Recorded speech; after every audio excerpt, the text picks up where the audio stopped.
There are a lot of AR makers out there, AR brands, if you will. And so, in general, when I hear about a new company or a company, I discover another company, I think, okay, it's yet another assembler just sourcing parts from someone else, slapping them together. Maybe they've got a good recipe, maybe not. So what? Trojan Firearms, I hadn't heard of before. And I was wrong. This is the Helen rifle from Trojan Firearms, and it's got a lot of interesting and intelligent design features to it that I think are going to make it actually a unique rifle. We're going to take a tabletop look at this coming up next on GBGuns. Now, those of you that have been with the channel a while know that my tabletop setup doesn't permit me to get the whole rifle in this shot. Don't worry, you'll see it when we hit the range for the range review. But wanted to give you an up-close look at this thing and go over the specs, because this is a smart build. It's an impressive on paper. I haven't shot it yet, just picked it up. But looking at the way this thing's set up, I'm pretty impressed so far. To make sense of things the easiest, we're going to start at the muzzle and work our way back to the stock. Now you'll notice as we go over this that a lot of these parts are marked with the Trojan Firearms logo, and as far as I can tell, that's because they are actually unique parts. This isn't just a company buying somebody else's stuff and slapping their name on it.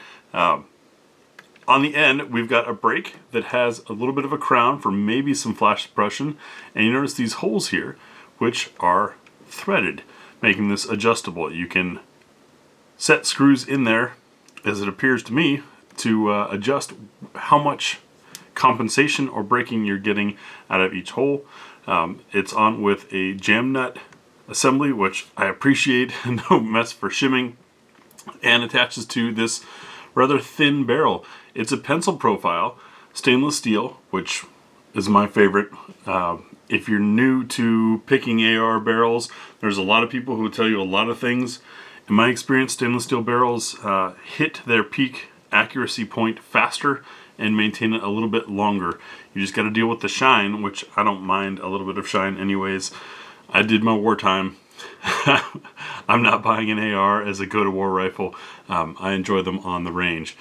But this is a pencil profile barrel, 1 1/8 twist, chambered 223 Wild.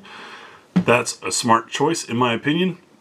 223 Wild gives you the tolerances and the ability to run 5.56, but also has a slightly shorter lead, I believe is the best way to describe it, like 223 does.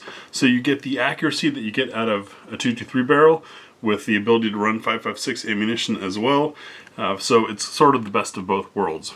Now, 1 1/8 twist is a nice middle ground to be able to run a wide variety of bullets. When we get to the range, you'll see us do an accuracy test with a wide variety of rounds, and we'll figure out which one works best for it. Mid-length gas system, which is one of my favorites, tends to lead to slightly softer shooting. Not that 5.56 has a lot of recoil, but the softer it shoots, the easier it is to stay on target for quick follow-up shots. So, nice choice there. And the gas block is adjustable. There's a set screw in there on the end, and you can see both the gas block and the barrel has been marked with Trojan Firearms. This handguard is 7075 aluminum, not 6061, so it's a stronger aluminum. And I noticed the shape of it works really well for, if I can get this on camera, wrapping a hand in to grip nicely. It's also well ventilated to help keep things cool, and all these holes of course help reduce weight. This whole rifle, by the way, comes in just over 5.6 pounds. So a fairly lightweight build for a 16-inch barrel.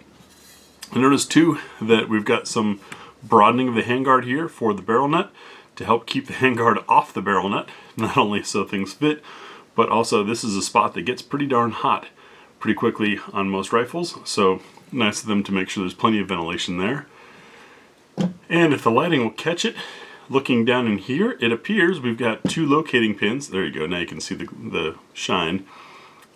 Keeping this handguard from rotating and keeping everything lined up. This rail, by the way, is perfectly aligned. And another thing I noticed is finally somebody made sure the lines on the receivers match the lines on the handguard. It's purely an aesthetic thing, but I've always wondered why companies don't do that, especially when they're making their own thing. You see this edge here continues straight into that edge for a continual looking piece. The receivers themselves are also 7075 billet, nicely machined to lighten things up. We've got these holes in the trigger, in the mag well. I'm hoping that they will assist in being able to clear real bad malfunctions. You know, that's one of the reasons why the Thunder Ranch AR from Air Precision is opened up. It's not a weight reduction thing, it's for getting jams out, and believe me, it can be handy. Having gone to Thunder Ranch both with an AK and with an AR, some malfunctions are really nasty to get to when you can't get a hand up inside there.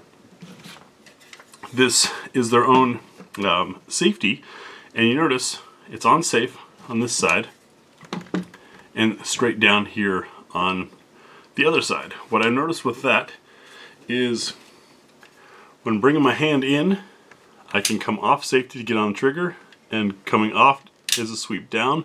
But more importantly, when it's on fire with traditional use, that lever is not in the way of my trigger finger. I'm sure any of you with larger hands have noticed and had the annoyance of a traditional safety, which is like that in fire on the ambi side, then gets in the way of your trigger finger or rubs on a knuckle or something like that. So nice to have that out of the way. Magazine release also extended. These appear to have a nice titanium nitride coating on them, as the carrier does. Don't worry, we'll get to the carrier later on, because it's interesting and unique as well.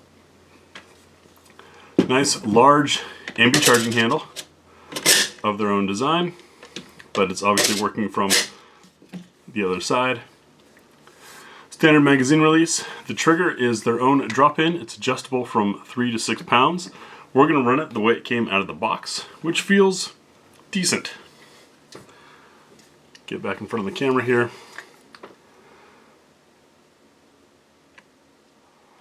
No play. Click.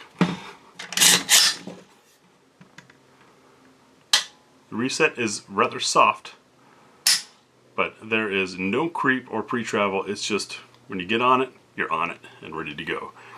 We've got a mag pole. These are one of the rubberized grips, which I like. It holds your hand as you hold it, and it includes a spot for emergency Skittles rations or batteries or whatever, which is pretty cool.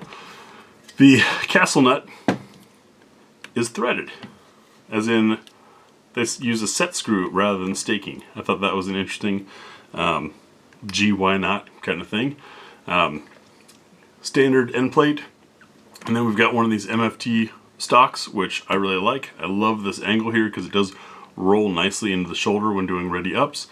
And you've got a QD spot underneath. The handguard, of course, has M-lock on the bottom, and we've got QD points front and rear on both sides, as well as an M-lock slot. Meant to be run as a minimalist slim rifle, but very nicely done. Now we'll get inside and I'll show you some of the things that I think are truly different. Having separated the upper from the lower, you can see their drop-in trigger there, and we've got one of those polymer tensioners to help keep the upper and lower tight together. Now with Cerakoted rifles, upper and lower always feel a little snug. This definitely feels tight. How much of it is that tensioner, I don't know. Over the Cerakote, just doing it, tensioner feels like it's about flush. So as this thing loosens up over time, I know that I can extend that tensioner and tighten things. Now the buffer is going to surprise you and be indicative of that carrier. Look at that. That's it. It's almost just a placeholder. And you guys ready for this? Whopping 0.6 ounces. I know the camera's probably not picking up on that screen too well, but now it's reading half an ounce for this buffer. And that's because we have a reduced mass carrier. As you can see, not only shaved off the sides here, there you can see the normal rail width to see how much is shaved off the sides, but of course the tail has also been reduced quite a bit. And when you have less reciprocating mass here, you need less reciprocating mass here. this combined with a mid-length gas system and adjustable gas block is going to be probably a very, very soft and comfy shooter. This complete bolt and carrier is coming in at 8.8 ounces. Contrast that with your standard at 11.3 ounces. So we've dropped quite a bit of weight. I also noticed that the coating on this carrier appears to be very high quality. I've seen a lot of titanium nitride over the years, and while I love it in concept, it always tends to wear off rather quickly, except for when it's got this sheen to it. I don't know if that's an extra coating they put on the outside of it or not, but usually the stuff that's got a shine like this is the stuff that lasts. I'll get the pin out of here. Just trim my fingernails, of course. And we'll take a look at the bolt. Now the bolt in the description says that they're coated other than the coating that we have here. So I don't know if this is an early one, but our sample here has been magnetic particle inspected. And to take a look at what we've got for extractor setup, I've heard a lot of arguing or arguments as far as whether or not an extractor should have the O-ring, the centerpiece, or both. Looks like we've got both on this one. I've yet to see any of the combinations, having one or the other or both, cause any problems. I'd like to thank Adam at the gun shop. TJ Guns here in McMinnville, Oregon is where I do all my transfers. He has been to School of the American Rifle and of course became a fan of gauges. He gauged this bolt and found the bolt tail, this part here, to be a little bit undersized, which could cause gas leaks, except it turns out the part that it rides in inside the carrier is also slightly undersized.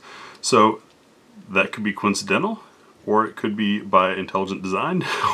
We'll find out when we get to the range and run, we'll of course run 5.56 and 2.23, but when we do our accuracy, we'll run a wide variety of stuff from the hot stuff to some of the real softer loads, and we'll see how this thing runs. But with an adjustable gas block, shouldn't be an issue. Don't you hate it when these pins don't want to go back in? I'll have to do that off camera. And we're back together.